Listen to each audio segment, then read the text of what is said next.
అదే చంద్రబాబు నాయుడు గారిని అర్ధరాత్రి అరెస్ట్ చేసినప్పుడు అది అక్రమ అరెస్ట్ అని వీళ్ళకి తెలియదా? ఒక మాజీ సీఎం కదా ఆయన కూడా.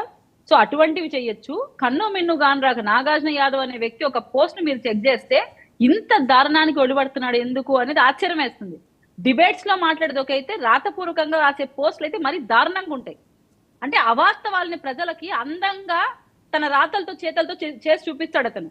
అటువంటి వ్యక్తులు వీళ్ళకి అధికార ప్రతినిధులు. ఎస్పెషల్లీ వీళ్ళ ఆస్థాన దేవత సిరెడ్డి గారు, ఆస్థాన నాయకుడు పోసాని కృష్ణమురళి గారు, ఇటువంటి వాళ్ళని పెట్టించి వీళ్ళు ఎలాంటి వ్యక్తిగత విమర్శలు చేయించారు సార్?